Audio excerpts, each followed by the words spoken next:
জুলাই আন্দোলনে পতন হয়েছিল আওয়ামী লীগ সরকারের। এই আন্দোলনে জিতেছে কে? এক বাক্যে এমন প্রশ্নের উত্তর দেওয়া সহজ নয়, কারণ ভিন্ন ভিন্ন আদর্শের অনেকেই ছিলেন এই আন্দোলনে। আরো কঠিন হয়ে পড়ছে যখন আন্দোলনের বছর পূর্তির ঠিক আগে এই আন্দোলনের কৃতিত্ব নিয়ে কামড়াকামড়ি শুরু হয়েছে। এনসিপি নেতারা বলছেন জামাত শিবির এই আন্দোলনের মূল সংগঠক না। অন্যদিকে জামাতের সিনিয়র নেতারা বলছেন তারা পর্দার আড়ালে থেকে এই আন্দোলনের কলকাঠি নেড়েছেন, পুরো পরিকল্পনা সাজিয়েছেন। আবার এনসিপি নেতাদের ভাইরাল হওয়া পোস্ট থেকে দেখা যাচ্ছে ছাত্রলীগ সেজে ঢাকা বিশ্ববিদ্যালয়ের সাধারণ শিক্ষার্থীদের উপর হামলা চালিয়েছিল শিবিরের কর্মীরা। ওই হামলার ঘটনায় দায়ের করা মামলায় এক বাদী, যিনি এনসিপি নেতা, তিনি দাবি করেছেন যাদেরকে তিনি আসামি করেছিলেন তাদের অনেকেই ছিলেন শিবিরের কর্মী, কিন্তু ছাত্রলীগ করত। কিছুদিন আগে ছাত্রদল এদেরকে বলেছে গুপ্ত শিবির। প্রশ্ন হলো, জামাত নেতাদের দাবি, এনসিপি নেতাদের অভিযোগ সবকিছু ফিরিয়ে নিয়ে যাচ্ছে গত বছরের জুলাইয়ের শেষে, যখন শেখ হাসিনা বলেছিলেন আওয়ামী লীগকে ক্ষমতা থেকে হটাতে এটা জামাতের ষড়যন্ত্র। তার মানে কি শেখ হাসিনার কথাই ফলে যাচ্ছে? বিস্তারিত জানতে চলুন যাওয়া যাক। সরকার সমর্থিত কিংস পার্টি এনসিপির আহ্বায়ক নাহিদ ইসলাম জুলাই আন্দোলনের নেতৃত্বের শীর্ষ সারি থেকে শিবিরকে মোটামুটি ছেঁটে ফেলতে ফেসবুকে 31 জুলাই দীর্ঘ পোস্ট দেন। লেখেন, সাদিক কায়েম বৈষম্য বিরোধী ছাত্র আন্দোলনের কোনো সমন্বয়ক ছিলেন না, কিন্তু 5 আগস্ট থেকে এই পরিচয় সে ব্যবহার করেছে। অভ্যুত্থানে শিবিরের গুরুত্বপূর্ণ ভূমিকার কারণে সাদিক কায়েম প্রেস ব্রিফিং এ বসার ব্যবস্থা করা হয়। পাল্টার জবাবও দেন শিবিরের নেতারা ও তাদের সমর্থকেরা। কিন্তু বিষয়টি শুধু জবাব দেওয়ার মধ্যে সীমাবদ্ধ থাকেনি। শুরু হয়েছে একের পর এক কামান দাগানো। সবচেয়ে ভয়ঙ্কর তথ্য দিয়েছে এনসিপির কেন্দ্রীয় সংগঠক আরমান হোসেন। তিনি লিখেছেন, গত বছর 15 জুলাই ঢাকা বিশ্ববিদ্যালয়ে ছাত্রলীগের হামলার ঘটনাকে কেন্দ্র করে 220 জন আসামির বিরুদ্ধে 27 অক্টোবরে শাহবাগ থানায় তিনি মামলা দায়ের করেন। আরমান হোসেন দাবি করেন, মামলা দায়েরের মাস খানেক পর শিবিরের শীর্ষস্থানীয় একজন নেতা তার সাথে দেখা করেন। সেই নেতা কয়েকজন আসামিকে মামলা থেকে অব্যাহতি দেয়া যায় কিনা সে ব্যাপারে কথা বলেন। তাদের ব্যাপারে ডিটেলসও পাঠান আরমানের কাছে। আরমান হোসেন এরপর লেখেন, তিনি খোঁজ নিয়ে দেখেন মামলার বেশ কয়েকজন আসামি শিবিরের সাথে যুক্ত।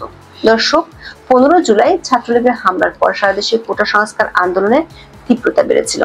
অন্যদিকে গণতান্ত্রিক ছাত্র সংসদের আহ্বায়ক আব্দুল কাদের লিখেছেন, গুপ্ত শিবিরের সদস্যরা ক্যাম্পাসে সবচেয়ে বেশি আগ্রাসী ছিল। তারাই ছাত্রলীগের নামে ক্যাম্পাসে সাধারণ শিক্ষার্থীদের উপর বেশি নির্যাতন চালাতো।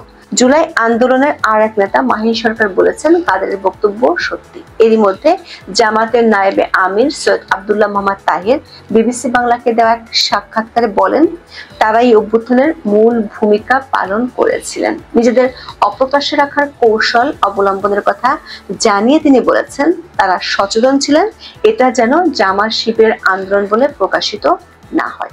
তারা চেয়েছিলেন সার্বজনীন রূপ দেওয়ার জন্য। তখন যদি প্রকাশ হতো যে ছাত্র শিবিরের মাধ্যমে জামাত এই আন্দোলনে আছে, তাহলে এতে অনেকের রিজার্ভেশন ছিল, সেজন্য তারা কৌশল নিয়েছিলেন। জনাব তাহের তার বক্তব্যের পক্ষে যুক্তি দেখিয়ে বলেছেন, এটার পেছনে যে তারা ছিলেন এটা গোয়েন্দারা জানতো, সরকার জানতো, সেজন্যই তো জামাত ইসলামীকে নিষিদ্ধ করেছিল, অন্য কোনো দলকে তো করেনি। দর্শক, আপনাদের মনে আছে সরকারি চাকরিতে কোটা সংস্কার আন্দোলন থেকে গত বছরের মধ্য জুলাইয়ে শেখ হাসিনার বক্তব্যের প্রতিক্রিয়ায় যখন ঢাকা বিশ্ববিদ্যালয় থেকে তুমি কে আমি কে রাজাকার রাজাকার স্লোগান উঠেছিল, তখন অনেকের মনে সন্দেহ জেগেছিল।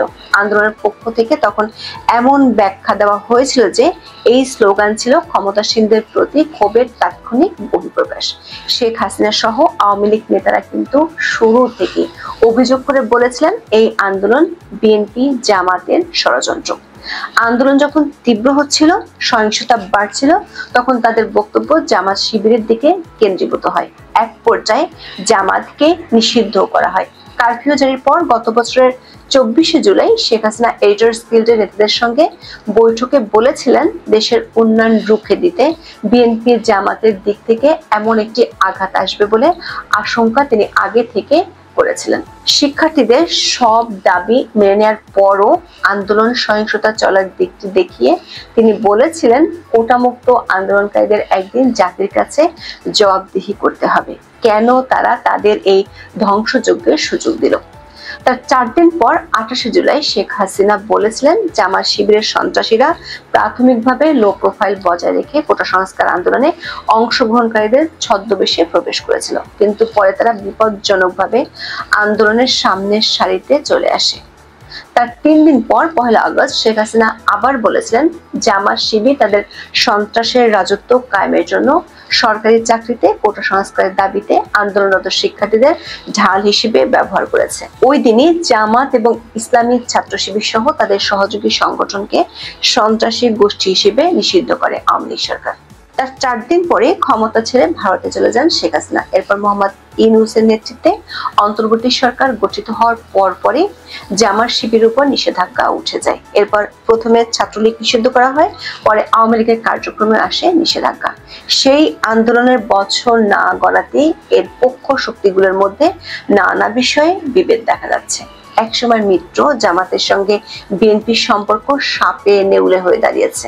বৈষম্য বিরোধী ছাত্র আন্দোলনের নেতৃত্বে জুলাই আন্দোলন শুরু হলেও আন্দোলনের কৃতিত্ব এখন বিএনপি জামাত সহ সবাই নিতে চাইছে। আন্দোলনকারীরাও এনসিপি নামে নতুন দল গড়ে রাজনীতির মঞ্চে সক্রিয় থেকে নিজেদের কৃতিত্ব জাহির করছেন।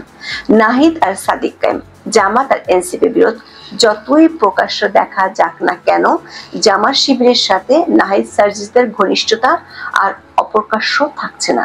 সোহরাওয়ার্দী উদ্যানে জামাতের সমাবেশে যেমন এনসিপি নেতা সাজিস আলম বক্তব্য দিয়েছেন, তেমনি জুলাই পদযাত্রা শেষ করে ঢাকায় ফিরেই বৃহস্পতিবার সন্ধ্যায় ঢাকা ইউনাইটেড হাসপাতালে চিকিৎসাধীন জামাতের আমির ডক্টর শফিকুর রহমানকে দেখতে গেছেন নাহিদ।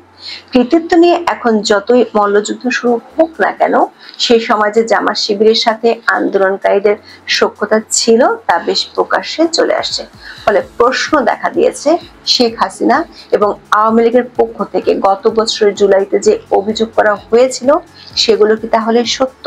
শিক্ষার্থীদের উপর নির্যাতনের সবচেয়ে বড় যে অভিযোগটি ছাত্রলীগের বিরুদ্ধে করা হয়ে থাকে, সেখানে গুপ্ত শিবিরের ভূমিকা প্রকাশ্যে এনেছে এনসিপি নেতারাই, বিশেষ করে এমন একজন যিনি মামলার অন্যতম বাদী। ফলে ভবিষ্যতে এই মামলার ভ্যালিডিটি নিয়ে বিরাট প্রশ্ন এরই মধ্যে উঠে গেল। শুধু তাই নয়, ভবিষ্যতে হয়তো এই আন্দোলনের ন্যায্যতা নিয়েও প্রশ্ন দেখা দিতে পারে।